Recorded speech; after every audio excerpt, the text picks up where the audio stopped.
And welcome to the Core Connection. I'm Mira Rubin here with you on Enlightened World Network. And today's topic is rest. So we get so busy in the hustle and bustle of our lives that we neglect self-care oftentimes. And part of that is rest. And what we're going to talk about today is how we can incorporate rest as part of a daily routine. It doesn't have to be a big nap. It doesn't have to be, although it's great to get to bed at a certain time, it doesn't have to necessarily be that. There are ways that we can conduct our days that are restful or more restful anyway. So before we get started, let's take a minute or two to get present. So let's take a deep breath in through your nose and hold it. And imagine clean, crisp oxygen flooding your lungs, flowing into your bloodstream, nourishing all your cells, all your organs, bringing vital life energy to your body and being. And as you exhale, exhale any tension, stress, negativity, fatigue. And now let's take another deep breath in through your nose and hold it. This time, imagine brilliant, bright light lighting you up from the inside out, illuminating, electrifying, and energizing all your cells, your molecules, your electrons, creating a brilliant beam of light and energy from your heart out into the world. And as you exhale, exhale any remaining tension, stress, negativity, fatigue. And now let's press our palms together. Vigorously rub your hands together to feel the friction, the temperature, the pressure, the motion, the tickling and tingling when you stop. And allow all those sensations to bring you present right here, right now, into this remarkable physical form that enables you to experience life. Welcome, welcome, welcome, and good morning. Good morning to you, Rosalind, and to everybody else who's joining us. It's so good to be here with you this morning. And today we're talking about rest, because lots of us are navigating busy schedules, lots to do, lots of demands, and what often gets lost in the shuffle is our own self-care, our own well-being. And we're going to talk about how to manage that, because truly, I'm experiencing this more and more deeply. Truly, franticness is a state of mind. So I often have people scheduled back to back from morning to evening. And I could be looking at those schedules. I'm using my own example just to let you know that it's manageable, that we can manage this. So I notice that by approaching my day. Good morning, Dido. Welcome. So good to have you joining us. We're talking about rest today. So, and right now, just that franticness is a state of mind. Overwhelm is a state of mind. And what I notice, for instance, when I'm approaching a day that's booked back to back, is that I approach that day with the intention of spaciousness. And it's amazing what happens that is kind of inexplicable. In that context of spaciousness, people sometimes cancel the appointment, need to reschedule. People end up having to start late or end early. It's really quite remarkable. And the attitude that we take toward the multitude of things that are on our agenda impacts our experience of those things and of that day. So if we look at a week, forget about just a day, but if we look at a week and say, oh my gosh, I have everything, everything is back to back to back. It's going to be a grueling, crazy week. Listen to how we are programming ourselves, how we are orienting ourselves to create and perpetuate a state of overwhelm. So what if instead, and it always comes back to presence, folks, it always comes back to presence. What if instead we allow ourselves to be present? I know I have this series of things scheduled, and I can just be present to those things as I'm there. That state of presence makes all the difference in the world. And I think I already said this week, but I just came back just over a week ago from a month traveling by car with my cat out to California and back. And I drove 7.5 to 11.5 hour days, or 11-hour days. And there was only one time that I became impatient. So it gave me some insight into what is this experience of urgency or driving or impatience, and like impatient to get everything done. It was when I was focusing on getting where I wanted to be, like pushing to be there instead of being where I was. And when I allowed myself to be present in the car, seeing this vista of changing scenery, I had a sense of ease and quietude, and time disappeared. There was no pressure. There was no pushing. There was just being present to what was there. And the second time was when it's not that I was impatient, but I noticed when I got close to home that I wasn't paying attention to the scenery in the same way, because I had this idea that I already knew what it was, which wasn't true, by the way. And when I brought myself back to presence, whatever that disconnection was disappeared, and there was a greater sense of ease, and there was a restfulness in that.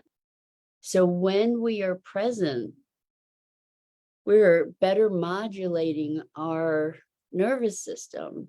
We're being more respectful of the need to breathe, for example. And one of the ways that we can give ourselves rest, even in the midst of a busy day, is when we have a minute to just sit and breathe, to give ourselves the opportunity maybe to close our eyes for a minute or two, to take a deep breath, to feel our bodies, to relax and smooth out the jaggedness of our nervous system. And it may seem counterintuitive to slow down in order to be able to accomplish more. I don't like the whole productivity mindset gets into being a bit of a machine. So I kind of try to move around the traditional words for being productive, being efficient, because usually those kinds of mindsets are what get us into this state of being mechanical and disconnected and in overwhelm. And though it may seem paradoxical, to be able to slow down and be present gives us an opportunity to be more responsive, more focused, more attentive to what the moment is calling for. So I said more focused. It allows us to be more focused and see the big picture kind of all at the same time. It allows us to be more responsive. It allows us to listen more clearly. And part of that listening is listening to ourselves. You know, not just listening to our body and how we're feeling, but to listen also to the internal dialogue. Because oftentimes we have an internal dialogue that is running and running and running, and we don't even hear it. It's playing sort of under the radar. It's programming and messaging, and we're not even present to what that messaging is. I don't know if you've ever noticed that this phenomena.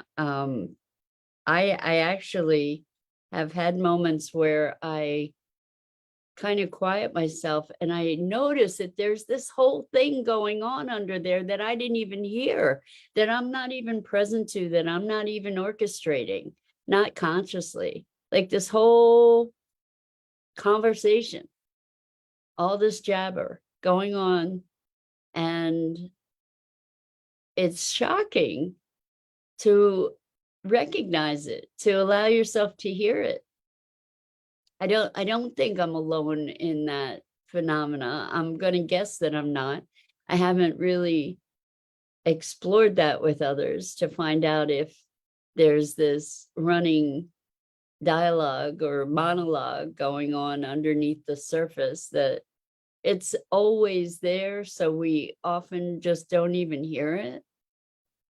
But I invite you to listen more deeply, just to be present, and then notice if there's something going on that you hadn't recognized. Good morning, Kimberly. Welcome. It's so good to have you here with us.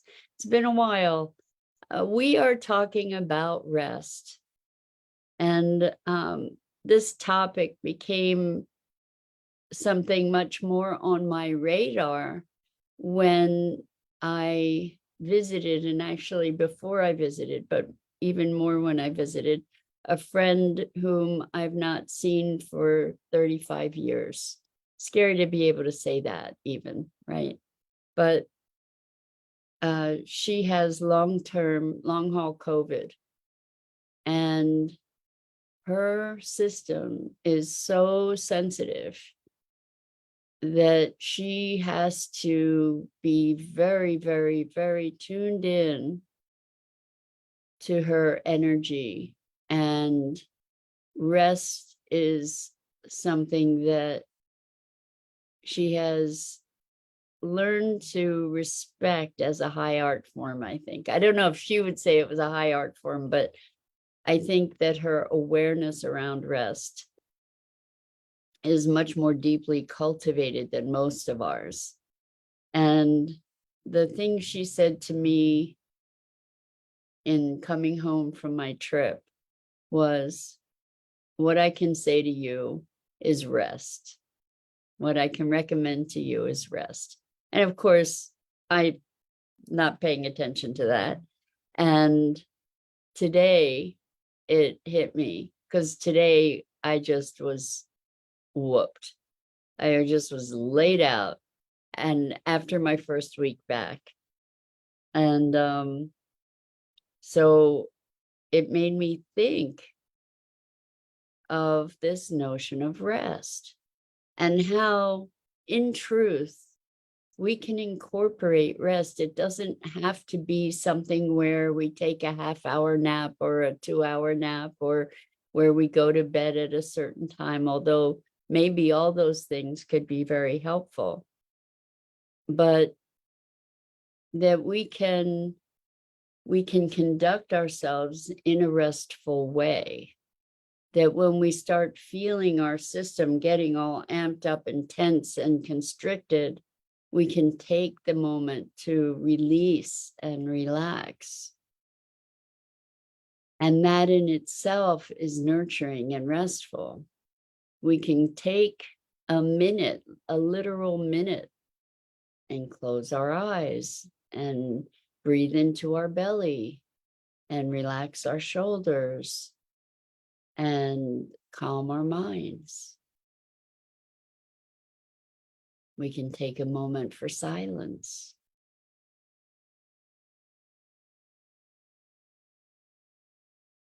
And calm all the internal noise.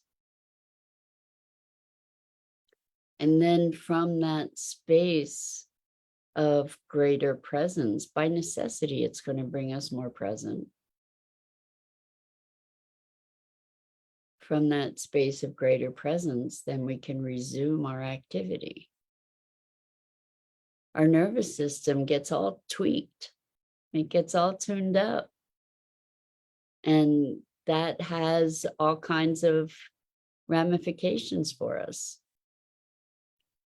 There's a cost to driving and pushing and the resistance that we create when we conceptualize things in a way that we feel overwhelmed.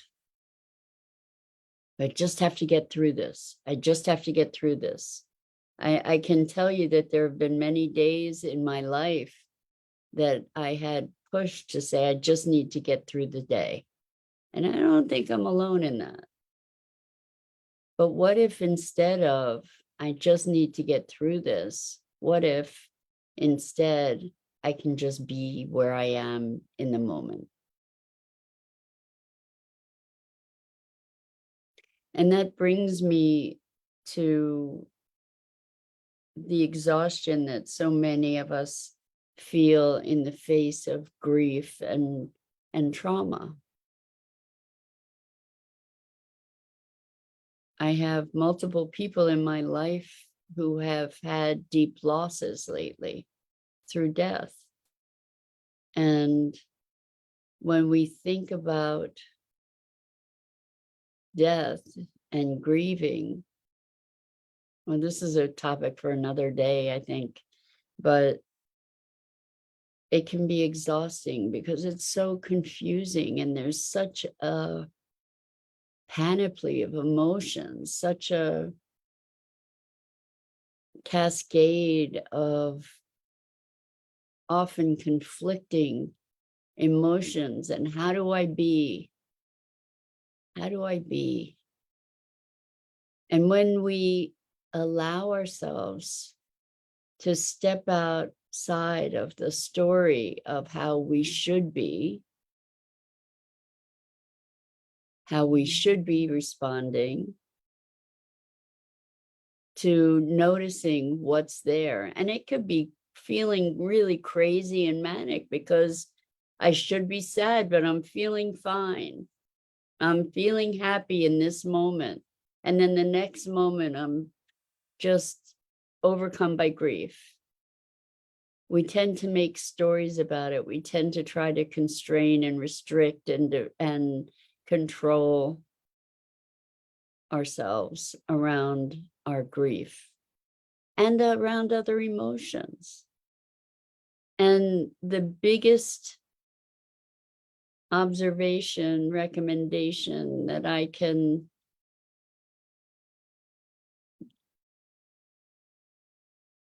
surmise from my observations, my experiences so far, is to be where you are when you're there.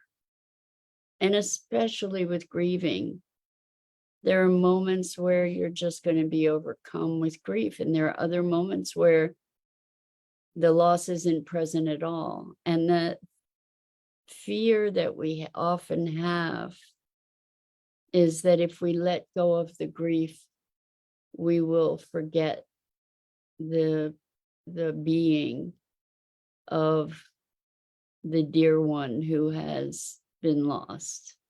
And that somehow not feeling grief in every moment is a betrayal of that relationship or of that being. And it's just not true. It's just not true. Kimberly says, I've been experienced this. It's going to be a year. My auntie took her last breath, holding my hand. And I've been trying to, so much on my mind. I'll bet, Kimberly. And the thing is to allow yourself the grace, because it's exhausting. It can be exhausting. It's exhausting enough to have that emotional upheaval and confusion. It's like, here, somebody was here and now they're gone. And where the hell did they go? It's just, it's confusing. It's baffling. We don't know how to integrate this. It's bringing up tears even, because it's so deeply confusing. And we want to understand it. We make up all kinds of stories. And in one moment, we're just devastated by the loss. And the next moment, we're laughing at a memory that just was so funny with this being. And I say being because several of the people that I'm connected with have lost beloved four-legged friends. And or I still can be thinking about losing Maggie, my beautiful, crazy bird that I had the gift of for a while. And this whole death thing, it just doesn't make any sense. And so that's confusing enough. And then all the emotions. And we don't have to stay sad to be honoring someone who's passed. And there will be moments when we are. Rosalind says, Maggie Pooh. I know. Some of the replays I think had Maggie present in them. Boy, she was a personality, wasn't she? Oh my gosh. I adored her, and she was a torturer. She was a torturer. Oh, she was such a badness. and just such a bright light. So Kimberly says, yes, I know that is actually what has been going on. I know her spirit is alive, and I try to be patient with myself and remember all the beautiful things that we shared. Well, so here, part of the hardship around that is that you may not be allowing yourself to feel the grief when you feel it. You may be feeling grief and trying to mitigate it or resist it or contain it by telling yourself all the beautiful things. But when you're sad, be sad, and then it passes.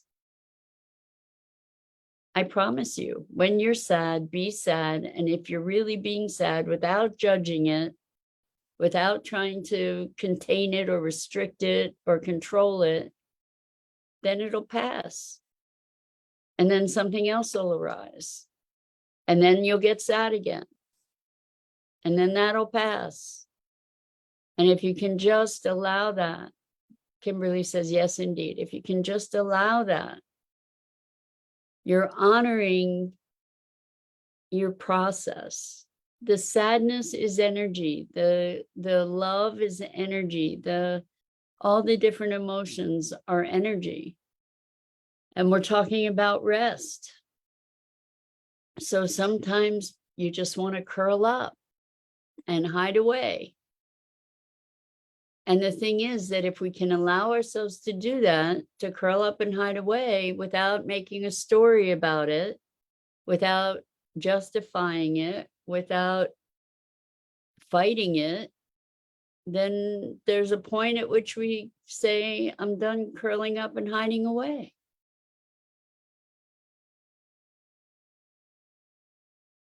It's so much the stories that we have about things that suck our energy, that create this resistance, that exhaust us. When we fight being how we are, when we judge it, when we resist it, we can be there, be in it. Don't perpetuate it, just be in it, present to it, let it move. It's remarkable how, when we don't judge, when we just allow, when we don't create the resistance that judging creates, there's a freeing up of the energy to move. And the one thing that we can recognize is that change is constant. We sometimes get ourselves caught in this situation where we are damming that energy. You know, we're putting up a dam that's restricting that energy. And that's when we get exhausted. It takes so much energy to do that. It takes so much energy to be in denial. And the more we can regulate our energy, and I know that word regulate sounds like a controlling word. That's not the intention. It's not that we impose regulation on it, but that we respond to its movement, and that is self-regulating. The more respectful we are to the flow of our energy, the more restful our experience is going to be. It's amazing how big a transformation it is for human beings to just be where we are when we're there. So many of us are so busy being someplace else when we're here. When I'm here, I want to be there. When I'm there, I want to be here. And so I'm never where I am. The more we can be where we are, the less energy we're going to be expending. And that means emotionally, physically, experientially, all of it. So again, it always comes back to presence. And with that, I'm going to call it a day and a week, the first week back. And I just am so grateful to all of you for participating and for your willingness to be exploring new ways of being, thinking, perceiving. And I'm Mira Rubin. This is the Core Connection. I go live here on the Enlightened World Network Facebook page and YouTube channel each weekday morning at 9 a.m. Eastern. And I invite you to check out the other awesome programming on Enlightened World Network and Enlightened World Living. And I wish you a wonderful and restful weekend. So much love to you.